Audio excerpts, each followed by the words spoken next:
Merci Gilles Allais pour l'animation de cette table ronde. Donc merci Serge, je ne sais pas s'il nous a quittés. Zako.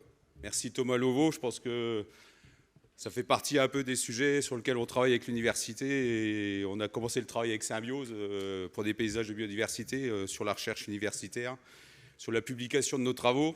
Donc je pense que c'est toujours important de travailler avec les chercheurs, les universitaires et de créer le lien. Je pense qu'Olivier, on aura aussi peut-être des rendez-vous à prendre avec l'Université de Reims pour travailler sur tous les enjeux de décarbonation sur nos filières agricoles et montrer tous les efforts de réduction qui sont déjà faits.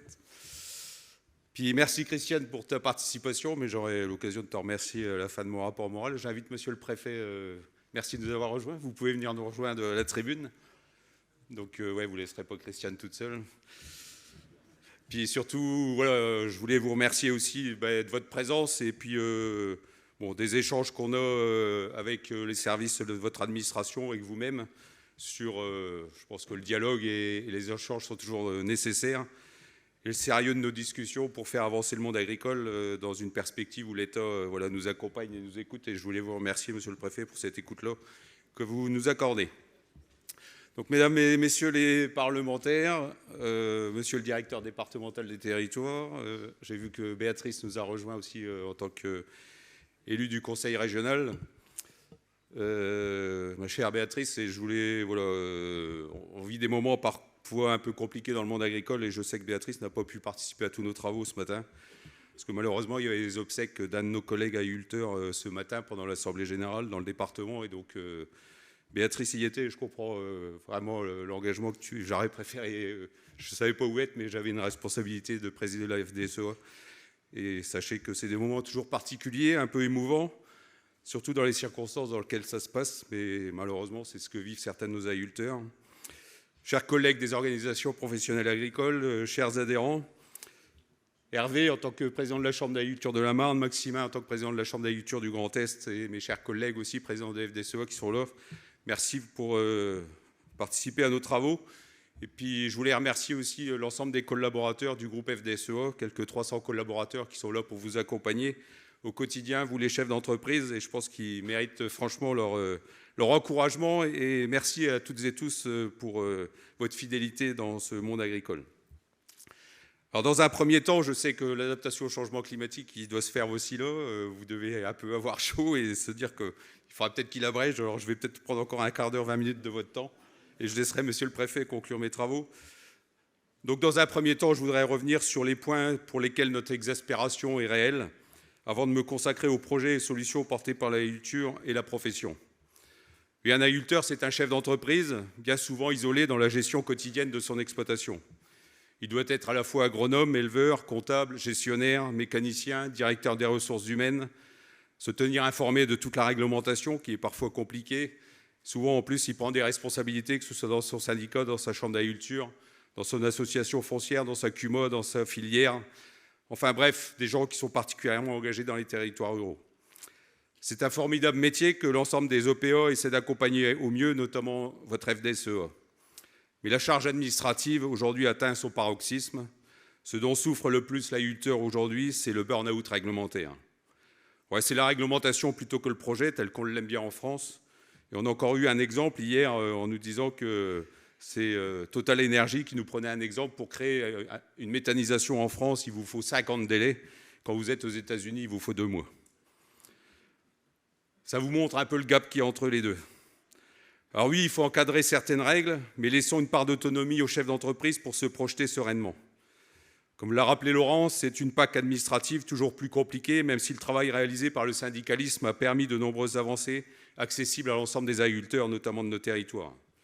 Des éco-régimes accessibles au plus grand nombre, grâce à notre mobilisation, mais également à nos filières qui nous permettent d'avoir une diversité de cultures nécessaire.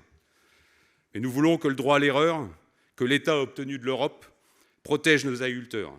Nous avons besoin d'éclaircir rapidement ce sujet, car l'accident industriel Télépac a bien eu lieu, et ce n'est certainement pas de la responsabilité des agriculteurs. Sur le conseil stratégique phytosanitaire, sur lequel nous ne pourrons pas tenir le délai de former l'ensemble de nos agriculteurs pour le 31 décembre 2023, encore une obligation réglementaire bien éloignée de nos orientations agronomiques. Monsieur le préfet, il nous faudra obtenir un délai supplémentaire auprès de l'administration. Sur la séparation vente-conseil, toujours inadapté, qui va nous couper certainement de nos travaux d'expertise, de recherche, d'innovation réalisés par nos coopératives sur le terrain. Il faut aussi revoir ce sujet. Nous essayons de gérer au mieux les dégâts aux cultures.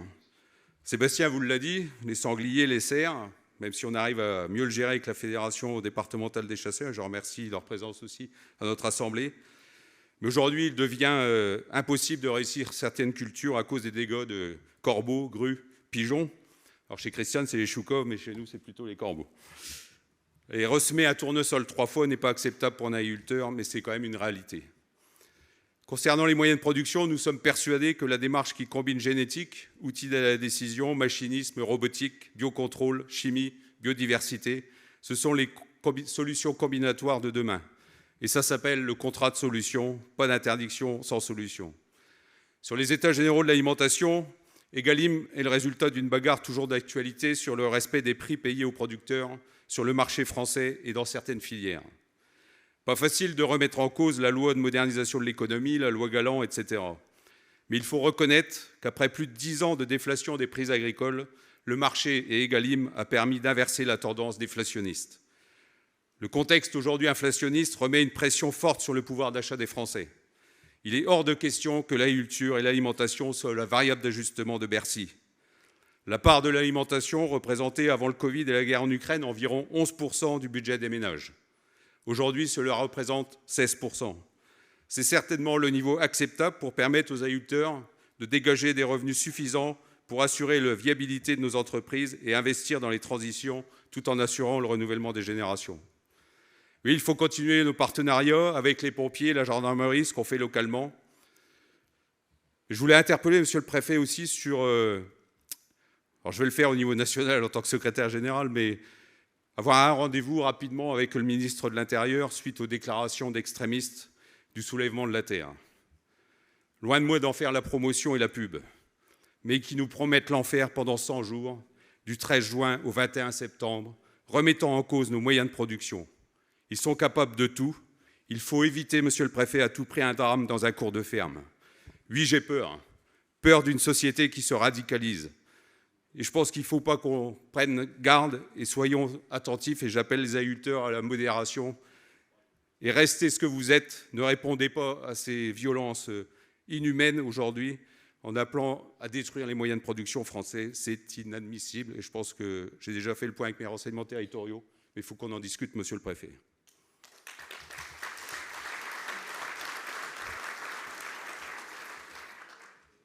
Face à cela, nous préférons nous concentrer sur nos projets, produire pour notre souveraineté, notre autonomie et la résilience de nos exploitations, produire de l'alimentation, de la biomasse, de l'énergie, de la biodiversité, produire pour décarboner une partie de notre économie, produire de l'intelligence collective.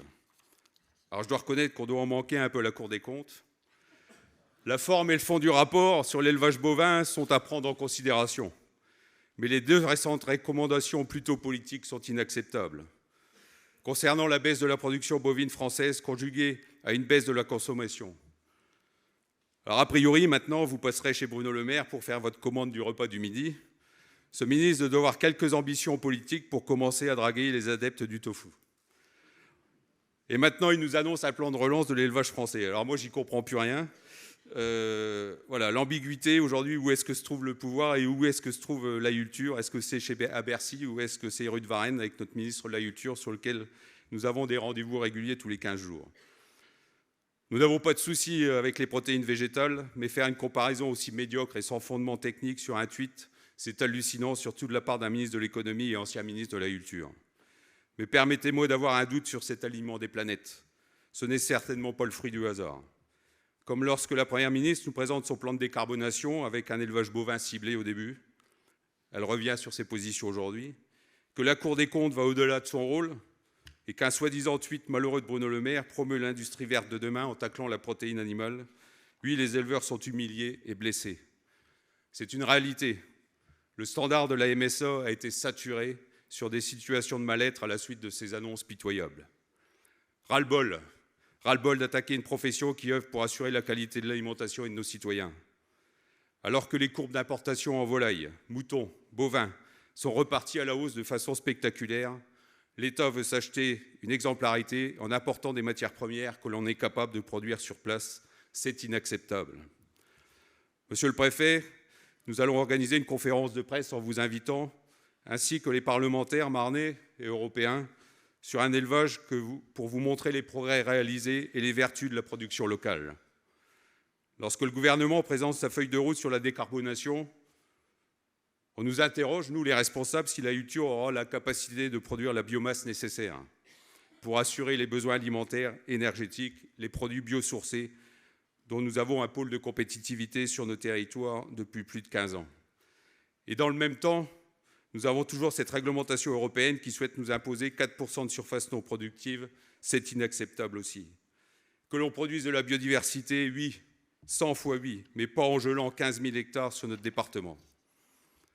Des projets concrets qui s'appuient sur des démarches pragmatiques, nous en avons avec Symbiose, le projet Apiluse, les mares dans le pays chaourçois avec nos collègues de la Fédération départementale de l'Aube, les bords de chemin, les haies, les bancs d'attrape parcellaires et toute la relation que nous essayons de mettre avec l'Office français pour la biodiversité qui doivent nous apporter leurs compétences en termes de biodiversité plutôt que de sanctions sous la police judiciaire.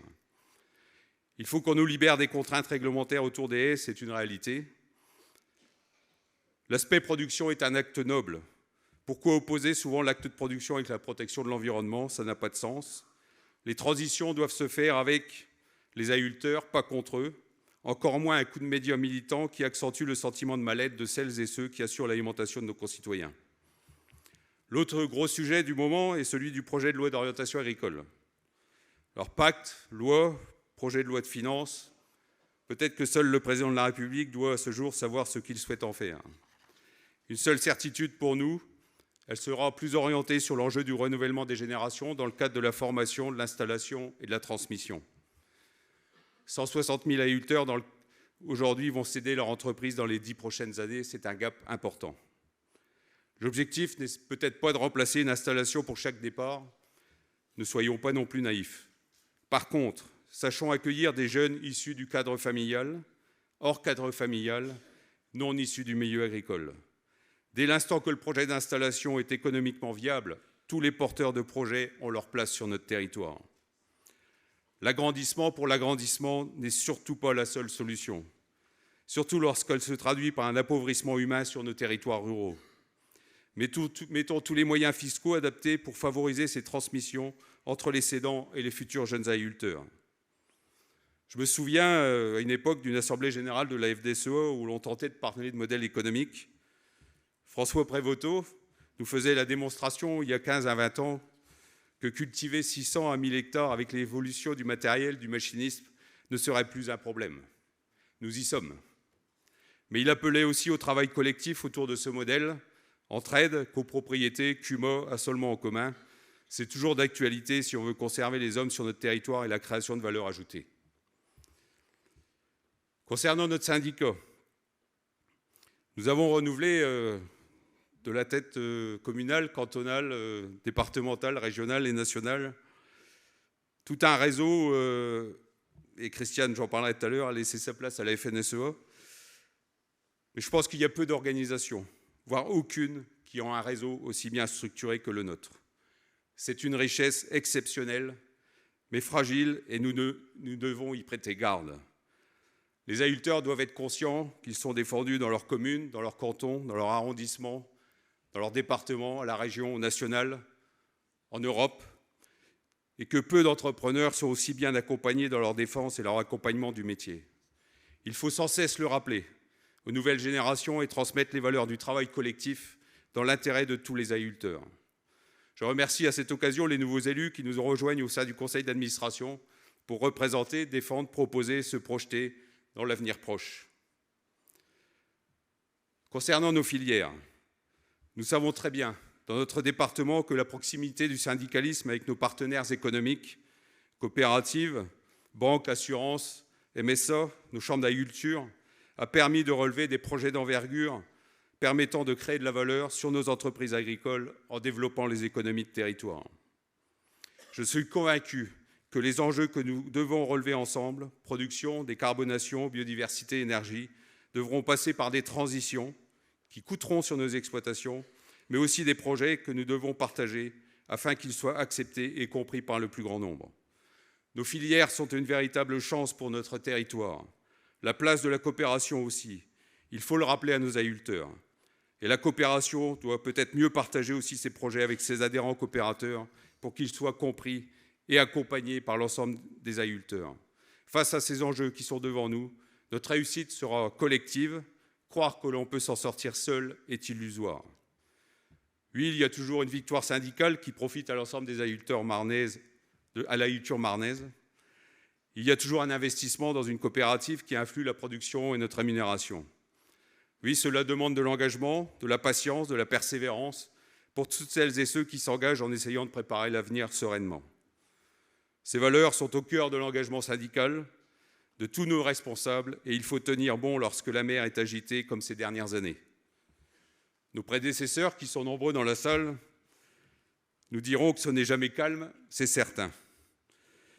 Mais avec une pandémie mondiale, une guerre sur le sol européen, un climat aux effets de plus impactants sur nos productions, ou bien encore des élections présidentielles et une Assemblée nationale qui devient un petit peu à l'image de notre société, un peu plus agressive, grossière et peu respectueuse parfois des institutions et des règles démocratiques.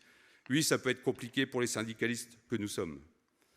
Sans oublier que dans le cadre européen, nous bouscule aussi, Christiane, avec une vision parfois idéologique, voire un peu égoïste, face aux enjeux de l'alimentation mondiale et les enjeux énergétiques, et un commissaire à l'agriculture, j'imagine, Christiane, où tu as beaucoup de challenges avec lui, qui nous paraît un peu transparent et peu engagé sur ces sujets agricoles. Alors cette conjonction inédite de facteurs déstabilisants aurait pu nous pousser à la résignation. C'est tout le contraire que nous avons réalisé en poussant les capacités de l'adaptation à l'agriculture française et de notre capacité à participer à la lutte contre le changement climatique. Oui, cette mer a été houleuse, parfois démontée. Il faut reconnaître que l'agriculture a retrouvé une place incontestable en se repositionnant comme un secteur stratégique, mais ô combien fragile. Car certains oublient trop vite que notre dépendance aux importations s'accentue tous les jours un peu plus. La France agricole perd malheureusement des parts de marché, surtout à l'intérieur de notre pays en Europe. Ça, c'est inacceptable pour nous. Alors notre mobilisation, comme l'a rappelé Laurent, a permis d'obtenir de nombreuses avancées sur la poursuite de l'activité agricole en ciblant les aides aux trésoreries afin d'accompagner les filières les plus en difficulté pour éviter le cercle infernal des délocalisations qui hypothèquent à moyen terme notre capacité à produire en France. Défendre l'accès aux moyens de production, indispensable, c'est atteindre l'objectif de souveraineté alimentaire en essayant de stopper les distorsions de concurrence intra-européennes, comme vous l'a rappelé Christiane, mais voilà, néonique, S-métolachlore, phosphine, avec des filières betteraves, cerises, endives, céréales mises en difficulté. Oui, les surtranspositions françaises au regard du marché commun européen sont réelles et il faut y mettre fin. Face au changement climatique qui s'est traduit en 2022 par une sécheresse exceptionnelle, nous avons réussi à obtenir un modèle de gestion des risques mêlant assurance et solidarité nationale. Nous devons désormais améliorer le dispositif de la moyenne olympique, sans oublier des avancées majeures sur les aspects sociaux, avec la victoire tant attendue sur le calcul des retraites des 25 meilleures années. Et j'en oublie bien d'autres. Mais tous ces résultats syndicaux sont le fruit d'un travail collectif, organisé autour de son responsable départemental, régional ou national.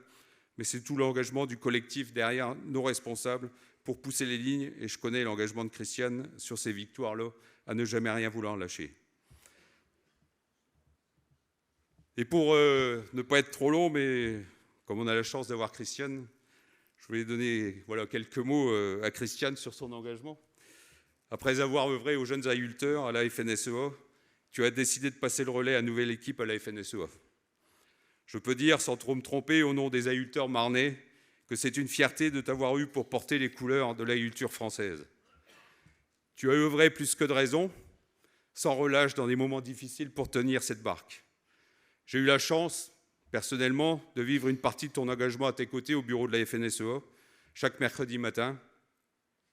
Des échanges intenses au sein de la profession, une exigence avec nous, les élus, responsables de dossiers, les collaborateurs, les ministres, leur administration, jusqu'au président de la République. Il faut le vivre de l'intérieur pour connaître le niveau d'engagement nécessaire d'une bosseuse acharnée pour représenter, défendre et faire bouger les lignes sur une vision prospective de notre métier. Ta place dans les médias, toujours très pédagogue pour faire passer les messages auprès de l'opinion publique. Sans oublier tes tacles. En tant qu'ancien footballeur, je sais ce que c'est, mais ça fait mal de temps en temps. Plein de répartie et de spontanéité auprès de certains politiciens qui n'y connaissent rien parfois en agriculture, mais qui revendiquent un doctorat en betterave. Jadot s'en souviendra, je pense, longtemps. Un mensonge répété 10 fois ne devient pas une vérité. C'était tellement vrai, mais tellement spontané que je pense que ça a fait le buzz et on t'en remercie pour tout ce que tu as pu faire. Ou bien ce carton rouge adressé à Michel-Édouard Leclerc, qui t'avait qualifié de la dame de la FNSEA. Petite dame, alors, en te méprisant. Enfin, c'est honnêtement... Donc au moment où tu passes le relais, dans ces temps d'incertitude, de profonde mutation, nous pouvons continuer à nous appuyer sur la force et la mobilisation de nos réseaux.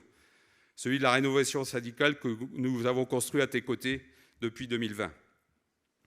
C'est grâce à cette dynamique que la FNSEA continue à s'imposer comme l'organisation incontournable pour porter les réformes au bénéfice de toutes les agricultrices et de tous les agriculteurs. C'est sur cette lancée que nous devons aborder dans nos combats en France comme en Europe les nombreuses échéances qui sont devant nous. Ces réussites collectives et ces convictions partagées, nous devons les transmettre aux nouvelles générations d'agriculteurs via le réseau Jeunes Agriculteurs, dans un esprit d'ouverture pour cultiver et faire fructifier le goût d'entreprendre en agriculture. L'agriculture offre des perspectives. Le progrès et l'innovation ont toujours permis d'avancer. Soyons fiers de nos réseaux, de ce qu'ils apportent à l'agriculture française.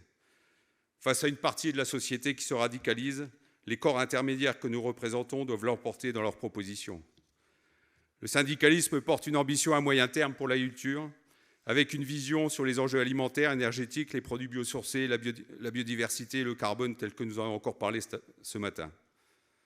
L'agriculture doit pouvoir apporter sa contribution positive à la société. Pour cela, nous avons besoin de retrouver des politiques visionnaires qui incarnent ce travail de longue haleine, celui que nous entreprenons collectivement, mais qui a beaucoup de mal à être incarné par l'administration parisienne. Alors ne doutons pas, soyons solidaires, syndicalisme, coopération, banque, assurance, MSA, chambre d'agriculture, car nous avons besoin de décupler nos énergies pour faire passer nos messages collectivement. Faire croire que l'on s'en sortira seul sur nos exploitations est un leurre, sauf à profiter de toute l'organisation mise en place autour de nos exploitations. Christiane, pour toutes ces valeurs d'engagement, de respect, je voulais te remercier chaleureusement de ton engagement au service de l'agriculture française et européenne. Merci de la part des agriculteurs marnais. Merci d'avoir partagé ces quelques années de formation, car la vie d'un syndicaliste est faite d'échanges, de compromis, de consensus, de batailles, mais elle est surtout le fruit d'une équipe qui accompagne son capitaine. Tu as toujours su nous remobiliser dans les moments de doute. On apprend des défaites et les victoires deviennent encore plus belles.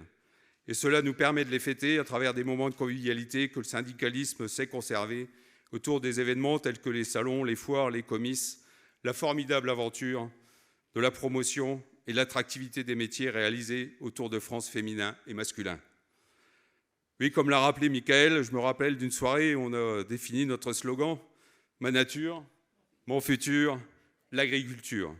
C'est un formidable slogan qui nous va si bien, qui te va si bien, Christiane. Merci, Christiane, pour ces années d'engagement au service des agricultrices et des agriculteurs français. Merci pour tout ce que tu as pu faire pour nous. Et je crois que ça mérite quelques slaves d'applaudissements.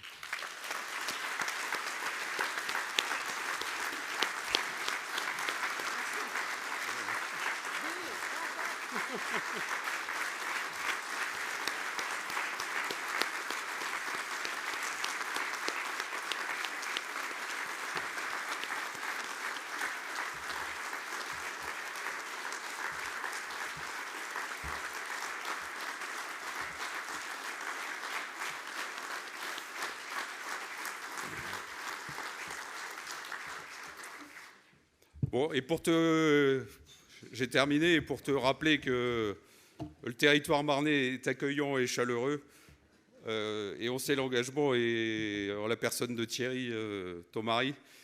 Donc la FDSEA de la Marne t'offre un week-end reposant en territoire champardonnais pour découvrir notre beau territoire champenois et notamment celui viticole. Merci.